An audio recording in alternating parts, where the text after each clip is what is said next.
m'installer les derniers écrans. Voilà, donc aujourd'hui, on va vous parler d'un projet qui m'est cher, que l'on a développé sur le cloud, et c'est le cloud au service de la médecine personnalisée. Donc moi, je suis Bérangère Génin, je suis directrice informatique et bioinformatique à Integragène. Et puis, je suis aussi accompagnée de... Donc, je m'appelle Geoffrey Garnotel, je suis développeur Advocate Data chez Sphere. Donc, je vais vous dire quelques mots à propos de Sphere. Donc, Sphere, on est une entreprise de développeurs artisans. On est aujourd'hui plus de 500 répartis sur 6 agences. Une à Paris, une à Lille, une à Nantes, une à Strasbourg, une au Luxembourg et une à Bordeaux. On est partenaire Google Premium depuis 2017 et on travaille sur la GCP depuis 2008 et on peut accompagner pour former n'importe qui sur la GCP. On a aujourd'hui 11 authorized trainers sur la GCP, dont moi sur la partie data. Integragène. Oui, donc Integragène, on existe maintenant depuis bientôt 18 ans. On est leader du séquençage privé en France. On a un chiffre d'affaires de plus de 6,9 millions d'euros. On a une forte croissance l'année dernière de 11% et surtout une grande augmentation de nos prestations de séquençage sur le segment R&D et notamment en logiciel d'interprétation. On a lancé nos 2 premiers logiciels d'interprétation sur le cloud l'an dernier. On a 2 domaines d'activité principalement, un qui correspond au séquençage à large échelle et le deuxième qui est le développement d'outils à vocation diagnostique. On a aujourd'hui 4 laboratoires, un principal qui est situé à Évry.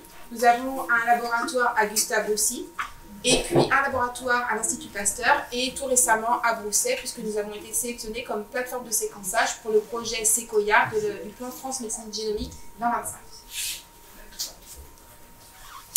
Donc à Integragène, on a 3 types d'offres.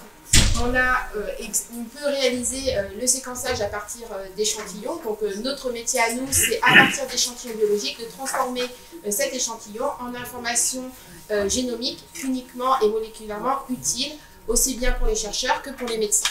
Donc on va pouvoir réaliser soit ce séquençage et livrer à nos utilisateurs directement les données brutes, ou encore analyser ces données, soit directement par nos pipelines informatiques, soit par le biais de nos logiciels d'interprétation. Je vais notamment parler d'un de nos logiciels qui est Mercury, qui est dédié aux données en oncologie. Et puis on a un 3e service, qui est un service qu'on dit d'expert, où là on va vraiment creuser dans la data, on va aller profondément dans les données et aider les chercheurs à interpréter leurs données. Ces différents services peuvent être utilisés en bundle, les 3 ensemble, ou indépendamment les uns des autres. Donc Mercury, qu'est-ce que c'est? C'est un logiciel d'interprétation que nous avons développé ces dernières années, que nous avons lancé l'année dernière sur le cloud, qui est un outil d'interprétation des données génétiques en oncologie. Donc ça s'inscrit dans le principe de la médecine personnalisée. Je pense qu'ici j'ai un auditoire qui comprend tout à fait ce que c'est la médecine personnalisée ou encore la médecine de précision. Effectivement, on va réaliser le séquençage, on va lire tout ou partie du génome humain.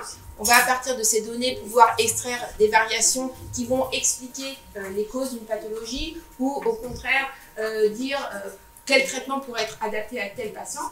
Le médecin ou le clinicien ou le biologiste médical qui va avoir accès à cette information via nos logiciels d'interprétation, va être en mesure d'orienter son patient vers la bonne stratégie thérapeutique. Je vous donnerai en fin de présentation un petit exemple qui m'est assez cher. Si vous m'avez déjà entendu, vous l'avez peut-être déjà entendu, mais c'est vrai que c'est assez marquant. Donc Mercury, ça va nous permettre d'aller en profondeur dans les données, d'intégrer l'ensemble des informations à partir des données de séquençage. On va intégrer aussi bien des données génomiques, des données cliniques, des essais cliniques, des données d'informations moléculaires, des données de copy number, avec tout un ensemble d'informations qui va aider le médecin à orienter son patient vers la bonne thérapie, voire même pour tout de suite ne pas perdre de temps et peut-être parfois même sauver ce patient. Le périmètre de Mercury, qu'est-ce que ça veut? Encore une fois, l'entrée, c'est les données brutes issues du séquenceur. L'ensemble du process est totalement intégré dans Mercury. Donc initialement, nous avions commencé Mercury sur un système on-premise et puis très vite, nous avons été limités notamment par l'infrastructure informatique dont nous allons détailler les différentes causes que nous avons eues. Donc dans Mercury, nous avons intégré l'ensemble du pipeline bioinformatique, donc qui va de l'alignement jusqu'à la notation de l'ensemble des variants, altérations génétiques du patient. On va également, comme c'est dans le cadre du cancer, on va comparer les données génétiques issues du patient, du sang du patient, à la tumeur du patient. C'est-à-dire qu'on va relever toutes les différences, quelles sont les mutations qui ont été acquises. Mercury permet également d'annoter les mutations héritées, c'est-à-dire celles que vous aviez dans votre soi au départ. Puis, il y a tout un pré-processing qui va permettre d'intégrer cette information issue de la tumeur du patient avec toutes les informations cliniques et moléculaires qui sont issues des bases de données publiques et privées. Et enfin, nous avons une IHM qui est également hébergée maintenant sur le cloud avec un ensemble d'API qui va permettre d'interroger rapidement et efficacement ces informations pour, au final, et c'est ce qui est l'intérêt de Mercury, c'est de pouvoir délivrer au biologiste médical ou à l'oncologue un rapport clinique qui sera utilisé soit en RCP, soit dans des groupes de recherche ou directement pour le patient.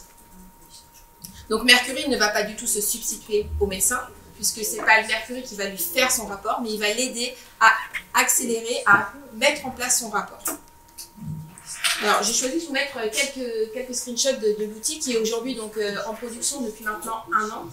Plus de 500 patients sont passés dans cette machine. Il faut savoir que à Gustave Roussy, nous avons le groupe de recherche clinique qui l'utilise en routine. Plusieurs patients passent on utilise ces logiciels pour interpréter les données de patients. Il y a encore quelques temps, quand ils n'utilisaient pas cet outil, il fallait plusieurs heures, voire parfois une journée pour interpréter les données moléculaires d'un patient puisqu'il fallait regrouper l'information un peu partout. Maintenant, on sont à passer à quelques minutes, pour lesquelles est plus compliqué, une demi-heure. Donc là-dessus, nous avons tout de suite avec le séquençage et le processing qu'il y a eu dans Mercury, vous allez avoir accès aux données du patient, à tous les contrôles qualité issus du séquençage.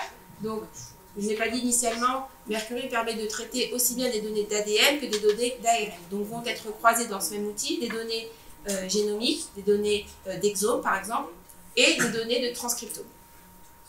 Vous avez également des informations plus générales comme le Tumor Mutational Burden ou encore la signature mutationnelle qui maintenant est interprétée, c'est-à-dire il y a encore 1 an on donnait la représentation graphique que l'on voit ici de cette signature mutationnelle, il en existe 30. Les médecins les plus avertis vont savoir dire « Ah, ça ressemble à tel type de cancer, telle étiologie ». Les médecins un petit peu moins avertis vont mettre du temps à rechercher. On a mis en place on a appliqué un algorithme qui permet par déconvolution de trouver la combinaison des différentes signatures de la tumeur en question. Puis vous avez également une autre partie qui est très importante, c'est juste un petit bloc, mais pourtant c'est essentiel pour le médecin, c'est la signature microsatellitaire qui va permettre de dire au médecin si ce pourcentage est élevé, on va pouvoir par exemple orienter le patient vers de l'immunothérapie. Alors c'est peut-être le bon moment dans le slide. On a aussi les profils copy number qui sont affichés, des circosplots. On met en évidence également toutes les mutations somatiques pertinentes. Ça veut dire quoi pertinente? Ça veut dire soit des hotspots connus, c'est-à-dire que l'on répertorie plus de 1500 hotspots connus dans le cancer, mais également des mutations qui vont modifier la protéine et qui sont dans des gènes connus dans le cancer. On va également mettre en évidence des fusions, puisqu'on fait l'ARN, on va pouvoir mettre en évidence des fusions. Et enfin, l'incidentalome, tout ce qui est dans les mutations germinales que l'on va pouvoir détecter. C'est d'ailleurs dans ce cadre-là, la petite histoire que je voulais vous raconter tout à l'heure, que c'est assez intéressant d'avoir un outil de ce type-là et ça peut effectivement sauver des vies. Et quand on a appris cette histoire, c'est vrai que ça nous motive encore plus. On a eu le cas d'un jeune de 19 ans qui avait un rhabdomyosarcome pléomorphe chimio-résistant. Il était en soins palliatifs et en dernière intention, il a eu droit à un séquençage d'ADN, séquençage ARN, et c'est passé par cet outil. Et grâce à cet outil, on a détecté, on lui a diagnostiqué un syndrome de Lynch. Donc le syndrome de Lynch, en fait, c'était une mutation qu'il avait acquise de ses parents. Et grâce à ça, le médecin a pu orienter son patient vers une stratégie d'immunothérapie. Et aujourd'hui, ce patient est en rémission totale. Donc voilà, c'est peu. quand on voit l'outil et en fait quand on voit les conséquences, même si ça touche pas tout le monde, c'est énorme. Donc là c'est une autre page de l'outil qui permet en fait de prioriser l'ensemble des variants qui ont été détectés. Donc on met en évidence les variants les plus pertinents, mais l'utilisateur, le médecin, le biologiste, encore une fois, on ne se substitue pas à l'expert. Cet outil, on l'a mis en place pour des experts, mais avec eux. On a des gens de renom, notamment à la PHP et à Gustave Roussy, qui ont travaillé avec nous. J'ai en tête par exemple Ludovic Lacroix ou encore Pierre-Laurent Puig, qui nous ont suivis tout au long du développement et qui testent régulièrement et qui utilisent maintenant cet outil en routine.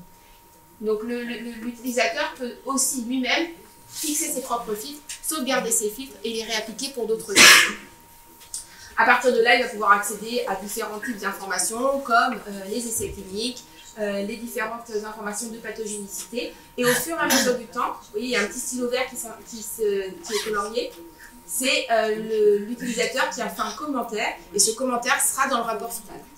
Tout ce qui a été checké, c'est les variations, les altérations génétiques que l'on veut voir dans le rapport final. Et puis on peut avoir tout un ensemble d'informations plus détaillées sur chacun des variants. C'est un type d'essai clinique qui cible spécifiquement un variant ou un gène. Enfin, et c'est l'intérêt de Mercury, c'est de pouvoir générer un rapport. Alors on connaît plein de solutions aujourd'hui qui génèrent un rapport à partir des données génétiques, des données de séquençage, on lui envoie et puis on a un rapport tout fait. Là, l'idée de Mercury, c'est pas d'avoir un rapport tout fait, c'est d'avoir une template avec l'ensemble des informations que l'expert a sélectionnées, qui va aider à sélectionner, puis de générer lui-même son rapport avec les commentaires qu'il a fait au fur et à mesure. Ça marche au système de blocs. Les blocs, il peut les interchanger les uns aux autres. Il peut en supprimer, il peut rajouter des blocs avec des images. Il peut sauvegarder sa template et la réappliquer pour d'autres patients. Et il génère très rapidement, donc au départ, un rapport au format HTML. Une fois qu'il est généré, il peut le downloader au format PDF. Chacun des rapports sont au final réalisés, c'est-à-dire qu'il va garder une version qui ne pourra pas la détruire. Donc à chaque fois qu'il fait une release du rapport, elle est obligatoirement conservée. Donc c'est ce que je vous expliquais pour garder ses rapports favoris. Alors pourquoi le cloud? Je vais commencer à en parler un petit peu tout à l'heure. Effectivement, si on veut que ce type d'outil soit utilisable par le plus grand nombre, il fallait se libérer des contraintes informatiques. Et c'est la raison pour laquelle on s'est très vite orienté vers le cloud. Et en même temps, il fallait pouvoir anticiper les avancées technologiques, les avancées scientifiques, les avancées réglementaires, éthiques, économiques, et j'en passe. Et très vite aussi, on s'est trouvé confronté, quand on l'a développé en prémisse, par le nombre de personnes qui voulaient utiliser l'outil. Et un des paramètres importants dans la santé, c'est le temps de réponse. C'est-à-dire que le patient, il attend derrière. Si le délai de réponse est trop long, bah, c'est trop tard. Donc, il fallait répondre au plus vite aux demandes. Donc, c'est pour cela que nous sommes passés sur le cloud, qui nous permet d'atteindre de hautes performances, aussi bien en termes de stockage qu'en puissance de calcul. Ça nous permet également de traiter des pipelines bioinformatiques d'une très grande complexité. Donc, on a un pipeline de bioinformatique qui, en prémisse, peut mettre plusieurs heures, 16 à 17 heures. L'année dernière, on est descendu à moins de 8 heures et aujourd'hui, on a encore divisé par 2 le temps d'analyse. Donc, c'est de plus en plus vite puisque maintenant, on peut paralléliser les tâches, réduire le temps de traitement. Je vais laisser la parole à Geoffrey qui, en fait, je l'ai oublié de le dire au départ quand même, mais quand on s'est mis au cloud, maintenant c'était on a parlé en 2017, en été 2017, on a dit oui, ça serait bien qu'on s'y mette. On a interviewé les différents providers de cloud et donc Google qui ont été les plus réactifs et nous ont mis tout de suite à disposition un partenaire, Sphere. Ils sont intervenus en septembre et en 4 mois, on n'avait jamais travaillé sur le cloud. En 4 mois, il a monté, toute mon équipe a été formée au cloud, la solution a été mise en place et en janvier, on sortait la solution sur le cloud. C'est quand même un très beau challenge. Donc voilà, ça c'était pour répondre à l'ensemble des besoins donc, sur le cloud. Donc, Jean a très bien résumé les intérêts. Et l'un des intérêts, c'était d'avoir une infrastructure qui soit capable de s'adapter selon les pipelines qu'on voulait mettre en place et les problématiques techniques. Donc là, on va vous présenter la solution qui a été mise en place. Donc je vais juste vous présenter un petit peu c'était quoi l'architecture de Mercury, les modules et les composants qu'il y avait un petit peu avant. Donc, comme par exemple, on a déjà beaucoup parlé, le premier des modules était le pipeline bioinformatique qui consistait à récupérer les informations qui sortaient du séquenceur, de pouvoir analyser ces informations, les enrichir à l'aide d'outils open source créés par des instituts de recherche tels que GATK, tels que BWA ou Sambamba. La deuxième étape, c'était une étape de pré-processing qui servait à caractériser les variants en croisant avec des bases de données externes. Donc c'était fait avant sur des clusters Hadoop avec des job MapReduce. Et enfin, en sortie de cette étape, l'objectif c'était d'aller exposer les résultats pour l'applicatif à l'aide d'une base Mongo. Et enfin, donc l'applicatif, donc vous avez pu voir les dernières versions des screenshots. Donc la première étape, le pipeline bioinformatique en tant que tel. Donc là, pour réaliser cette étape-là, la première étape, ça a été tout d'abord de dockeriser l'ensemble des outils, donc GATK, BWA, Sambamba, qu'on pouvait avoir. Donc on a essayé Docker pour cette partie-là. Ensuite, on a utilisé Kubernetes pour assurer l'orchestration et le déploiement de l'infrastructure de notre pipeline. Et enfin, du Terraform pour pouvoir caractériser l'ensemble des composants et l'infrastructure qu'on voulait mettre en place. Terraform a eu un rôle extrêmement important, déjà pour la mise en place et la structuration de notre infra, mais ça a permis aussi par la suite de gérer les différentes versions de notre pipeline. Parce qu'il faut bien se rendre compte que, au fur et à mesure du temps, les versions des outils évoluent, donc on a besoin de tester facilement et rapidement. Avec Terraform, il est devenu extrêmement simple de pouvoir dire cette fois-ci, je vais créer une nouvelle version de notre pipeline, peut-être en retirant certains outils, peut-être en modifiant certaines versions et en faisant des tests pour voir si les résultats correspondent à mes attentes. Ou si j'ai des nouveaux use cases, je vais pouvoir réadapter mon infrastructure, c'est-à-dire modifier les performances machines que je vais avoir besoin et adapter les outils nécessaires. Donc sur cette partie-là, comme nous disait Bérangère, on est parti sur des performances qui étaient entre 16 et 20 heures suivant la taille et le résultat des séquenceurs. Au bout de la première version, on a réussi à descendre au niveau de 8 heures, un temps de 8 heures. Et la dernière version, on est à un temps de 4 heures. Donc pour faire ça, on a évolué un petit peu le traitement de notre pipeline. Donc entre chacune des étapes, on enregistre le résultat au niveau d'une base MySQL, ce qui nous permet, si à un moment il y a une erreur ou s'il y a une problématique qui est intervenue, que ce soit fonctionnelle ou une problématique technique, on peut reprendre l'exécution de notre pipeline ou rejouer notre pipeline là où ça s'est arrêté ou là où on souhaite qu'elle soit rejouée. On a fait évoluer aussi le stockage des données. Au départ, entre chacune des étapes, on stockait les données au niveau de l'object store de la JCP, donc storage. Et ensuite, pour des questions de performance, on a utilisé des disques persistants NFS partagés sur l'ensemble de l'infrastructure, ce qui a permis aussi de répondre aux problématiques du whole genome.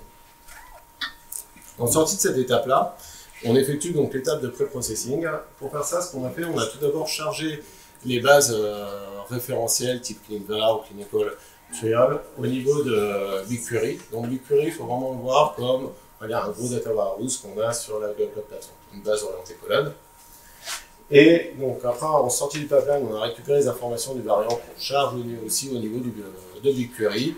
Et on a transformé le job MapReduce qu'il y avait avant en de simples requêtes SQL qui a servi en fait à appliquer un graphe de décision sur les variants pour pouvoir caractériser nos variants, dire s'ils sont bénins ou pas bénins, pour pouvoir aussi les enrichir à partir des informations des bases de données publiques. Et c'est là, en termes de performance, on est passé sur des traitements qui étaient avant compris entre 1h30 et 6h à des traitements qui ont été compris entre 1 et 10 minutes. Donc là, on a un gain de temps qui a été extrêmement important.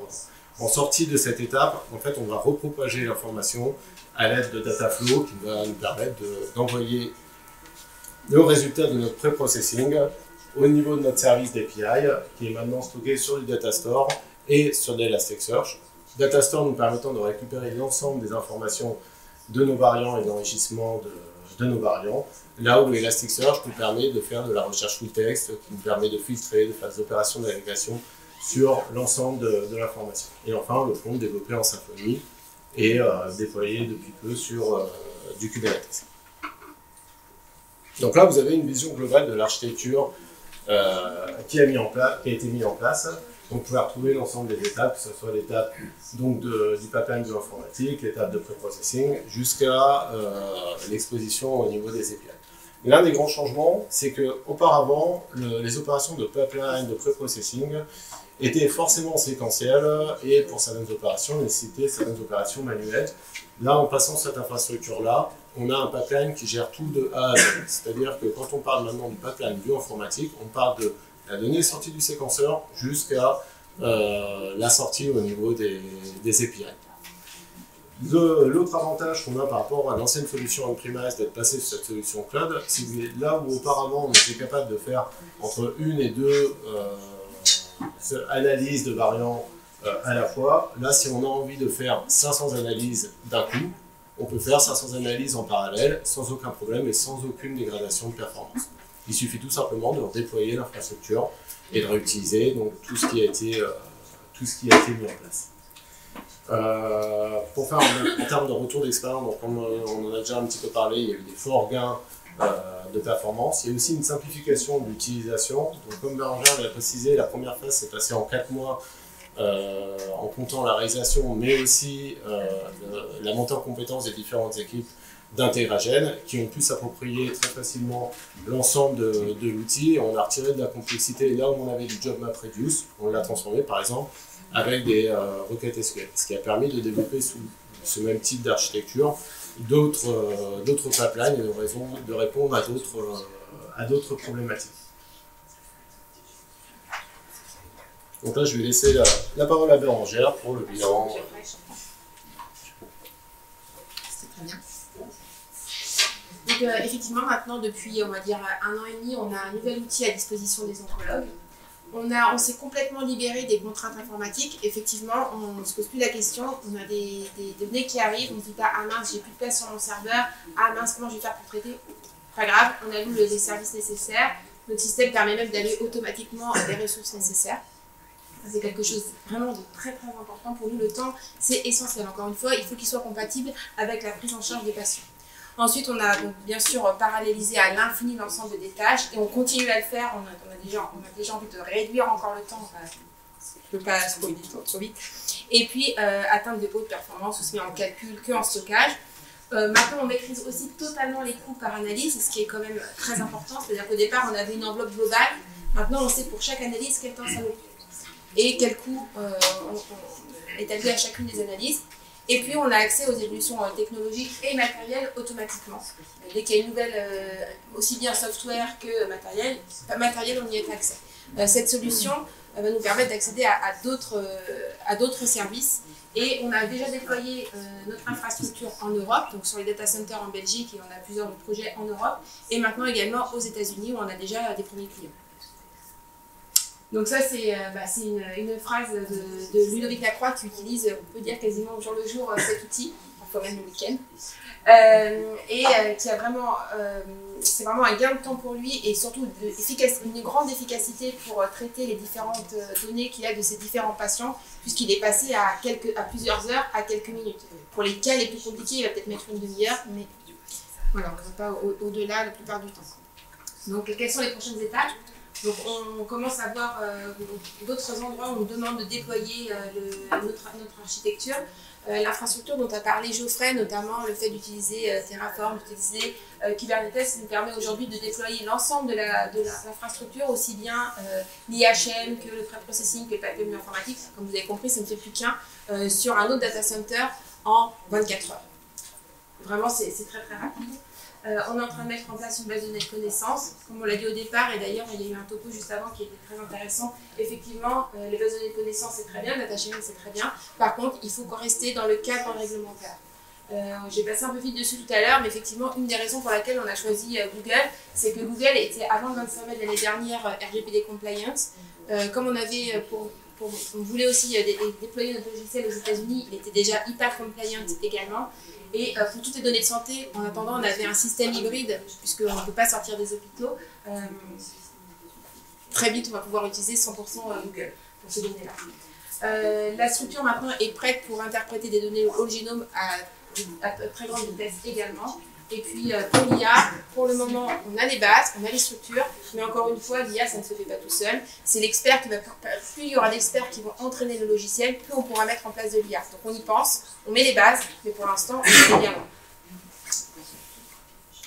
Voilà, je vous remercie. Puis si vous avez des questions, il me reste 3 minutes. Je serais ravie de dire. Oui. Je voulais vous demander si, bonjour. Si on est d'accord, en fait, les génomes sont des données de santé à caractère personnel. Est-ce que l'hébergement chez Google Cloud est HADS? Alors, j'ai fait exprès d'en parler parce que je savais que j'aurais la question, donc c'est pour ça que je parlais que jusqu'à présent on a une solution hybride, quand on travaille avec Gustave aussi, il y a des données qu'on ne peut pas sortir sur le cloud, qui restent au sein de l'hôpital, donc ça dépend des hôpitaux. Mais j'ai pas le droit d'en parler, mais très bientôt on pourra utiliser uniquement Google. Voilà. Et qu'est-ce que vous Rien avez mis. qu'est-ce que vous avez choisi Google, sachant que, par exemple, Azure est déjà depuis novembre. Oui. Alors, c'était les deux. Hein. Les deux derniers, on a rencontré les trois, Amazon, Azure, Google. Amazon, ça nous a permis de nous mettre la main à la pâte, on va dire au départ, on disait c'est gratuit, etc. Mais c'était au niveau sécurité, etc. Pour nous, ça ne répondait pas du tout. Ensuite, on a eu Azure et Google. Et en fait, pourquoi on a choisi Google? Déjà, on a eu ceux qui sont venus nous chercher. J'ai pas mal apprécié, j'ai été flattée. Et puis, ils ont tout de suite répondu à nos attentes. Ils étaient très réactifs. Ils ont mis tout de suite à disposition des partenaires comme Sphere. Et je les en remercie encore. Et puis, Azure, effectivement, avait d'autres solutions. Ils sont très rapidement, d'ailleurs, ils sont déjà, eux, HDS. Mais il y avait des évolutions technologiques pour lesquelles nous, on croyait plus en Google. Après, c'est un parti pris. Et effectivement, à un moment donné, il faut faire un choix. Et c'est le choix que j'ai fait. Je n'ai pas bien compris la transition sur Google. Vous aviez un centre informatique en interne? En fait, on avait juste un data center interne, effectivement, un prémisse. On avait développé notre infrastructure, notre pipeline bioinformatique était 100% développé en interne, ainsi que le pré-processing. On avait développé ça dans des data centers, dans notre data center en local. Et en gros, c'était notre proof of concept. On ne pouvait pas, on était limité. Soit il fallait qu'on investisse énormément en IT et puis on n'aurait pas profité des évolutions technologiques, soit on ne faisait pas et on passait sur le cloud. Donc en fait, on a transféré toutes nos connaissances qu'on avait on-premise sur le cloud. Donc on a tout repensé puisque tout était développé principalement. Il y avait du Perl, il y avait du Java, un petit peu de Python. Maintenant il y a pratiquement 100% de Python. Enfin bref, on a tout recodé, on a tout dockerisé. On avait déjà une grosse partie qui était sur GitHub, on a tout remodifié. C'était un gros travail pour nos équipes. Et Sphere, par rapport à Intragen, c'est qui? Sphere, c'est un partenaire de Google qui nous a été mis à disposition et ce sont des... On est une boîte de développeurs. Voilà. Mais on n'a aucun partenariat direct, ce sont des partenaires de Google. Donc et nous, vous êtes indépendants les deux? Complètement indépendants. Complètement indépendants. Parce qu'on travaille ensemble depuis un an. C'est ça. D'accord. Donc en fait, vous avez pris votre décision avant la vente de la grille sur Google ou être en conformité à la RGDP? Parce que vous avez pris la décision. On a pris la décision, c'était entre guillemets, entre septembre et décembre. La loi RGPD était déjà active, ils en parlaient déjà, c'était en 2017 et c'était 25 mai 2018 le RGPD. Donc nous, on a anticipé, on savait que de toute façon, on n'allait pas y passer, donc on a choisi notamment Google pour cette raison. Ils ont mis la norme depuis, je sais pas. C'était avant, effectivement. Mais ils sont RGPD compliant, on a tous les documents, on a un contrat qui le stipule et également pour le impact business. Après nous on a un contrat, on n'est pas chez Google directement, effectivement. En termes de maîtrise des coûts, en prix par analyse finalement, est-ce que, alors ça vous donne la maîtrise des coûts, ça en effet c'est l'avantage de passer sur le cloud et la scalabilité que ça offre.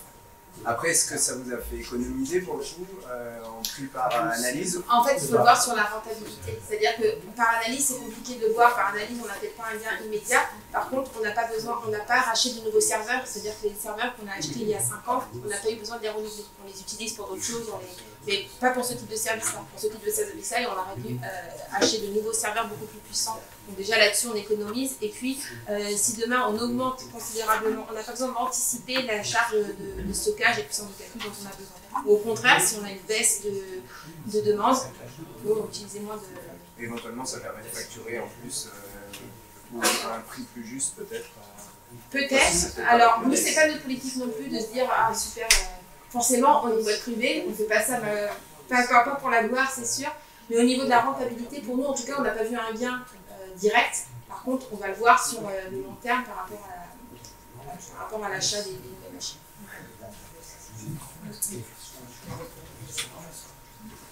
Je vous remercie. Merci.